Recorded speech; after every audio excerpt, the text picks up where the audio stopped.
Ons lees die oordenking vir die 10de Junie uit Die Here is my herder met die vriendelike vergunning van Lizet Marie. Die titel vanoggend is Voorhowe. Ons teksvers kom uit Psalm 84 vers 3 en 11 en dit uit die ou 33-53 vertaling. My siel verlang, ja, smag na die voorhowe van die Here. My hart en my vlees jubel uit tot die lewende God. Want 'n dag in u voorhowe is beter as 1000. Ek wil liewer by die drempel staan in die huis van my God, as om te woon in die tente van goddeloosheid.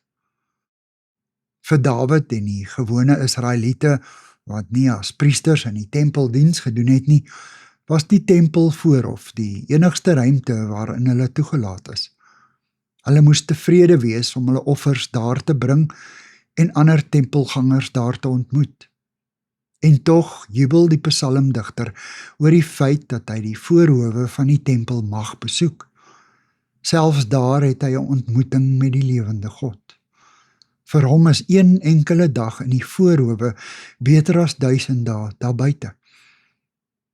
En net soos hy, kan ons op enige plek 'n ontmoeting met God hê, selfs by die drempel in die huis van my God. In die stilte van God se huis, of dit nou 'n kathedraal, 'n skoolsaal of 'n markiestent, of 'n klein plattelandse kerkie, of in 'n konsistorie tydens 'n intieme gebedsgeleentheid is, kan ons sy teenwoordigheid ervaar. Nie soseer op grond van die sigbare gebou of omgewing nie, maar deur gebed en sang, die oopbreek van die woord, die saamwees met gelowiges.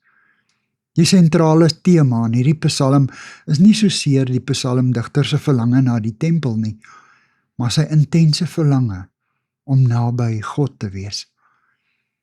In elke erediens of gebedsbyeenkoms behoort daar 'n oomblik te wees waarin ons ervaar, God is hier. Ek het 'n ontmoeting met hom.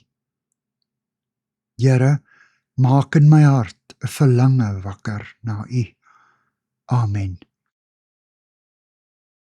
Dankie vir die saamkuier. Ek deel Lizet se kontakbesonderhede in die inligtingsparagraaf van die kanaal. Daar is ook skakels na voorlesings van Lizet se ander publikasies wat hier beskikbaar is.